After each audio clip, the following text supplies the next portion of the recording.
WrestleMania 41 is right around the corner, and with it comes one of the most intriguing and emotional matchups on the card. Jey Uso, the former right-hand man of Roman Reigns, the man who broke free from the Bloodline and redefined his solo identity, has earned the biggest opportunity of his life. On night 1 of WrestleMania, Jey will challenge Gunther, the ring general, for the World Heavyweight Championship. But what's even more fascinating than the match itself is what Jey revealed recently: a personal request for his match placement at WrestleMania. And it wasn't for the main event. It was something else. Something that actually makes perfect sense when you consider the journey he's been on. Before we get into that request, though, let's rewind and unpack the full story behind this championship clash. Why the build hasn't been what fans expected, and why this match, despite the criticism, might be the most important of Jey Uso's career. Jey Uso's rise to the World Heavyweight Championship spotlight wasn't a fluke. It wasn't random. It's been building for years, quietly, beneath the louder storylines of the Bloodline saga.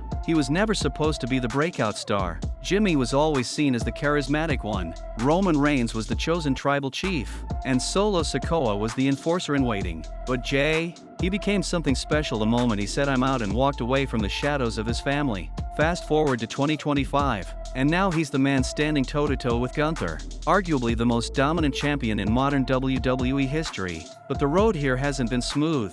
Let's be honest, WWE has fumbled the bag a few times with Jey Uso. This isn't his first major title opportunity. He's challenged for the Intercontinental Championship before. He's flirted with main event level matches, and at times, he's even held gold. In 2024, Jey finally won the IC title, a huge moment for his solo career, but WWE didn't fully capitalize on it. His reign was short-lived, losing the title back to Braun Breaker, which many fans saw as premature and frustrating. It felt like one step forward, 2 steps back for Jey, but then came the Royal Rumble, and that changed everything. In a match packed with legends and megastars, CM Punk, Seth Rollins, Roman Reigns, Cody Rhodes, Jey Uso outlasted them all. The final elimination? John Cena. Let that sink in. The same Jey Uso who used to be a tag team specialist was now the man who stood tall at the end of one of the most competitive Royal Rumbles in history. That was WWE telling the world, we're finally pulling the trigger on Jey Uso.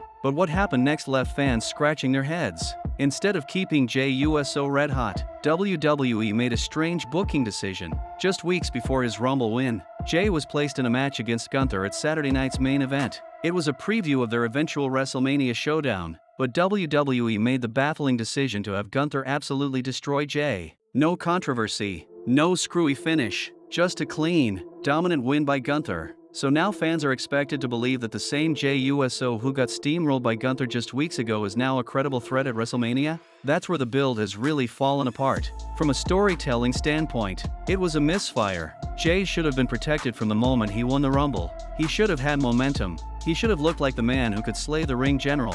Instead, WWE told fans, "Hey, remember this guy who just got wrecked by the champ? Yeah, he's going to beat him now." The logic doesn't track. And fans noticed. The criticism started piling in, with many saying the build has been flat, uninspired, and ultimately forgettable.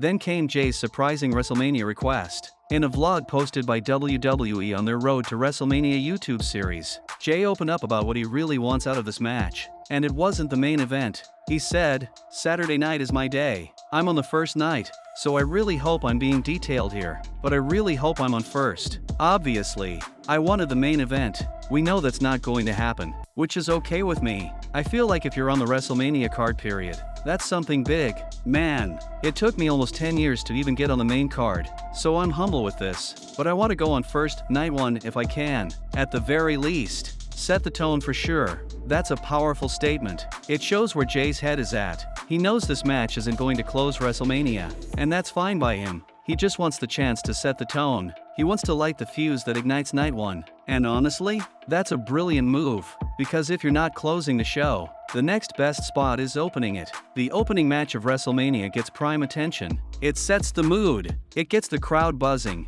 And with the way WWE has been formatting WrestleMania over the last few years, the opener is almost just as important as the main event. Take last year, for example. Seth Rollins opened night 2 of WrestleMania defending the World Heavyweight Championship. It was a huge deal.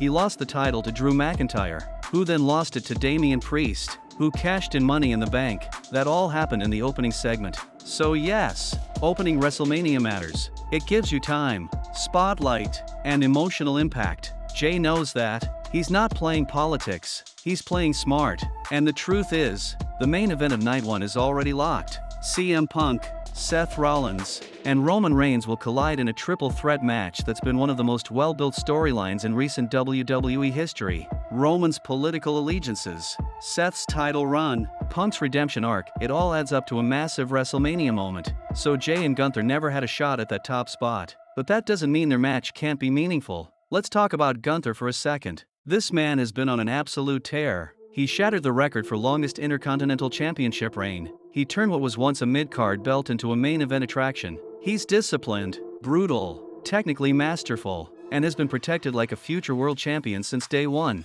So for Jey to step into the ring with someone like Gunther, the stakes couldn't be higher. Here's the real kicker. Despite the shaky build, many believe Jey Uso is going to win. Why? Because this might be his only shot. Think about it. Kofi Kingston in 2019, Daniel Bryan in 2014. These weren't multi-year title reigns. They were moments. Beautiful, fleeting, powerful moments. And that's what this feels like for Jey Uso. WWE is giving him the moment. Not necessarily the push.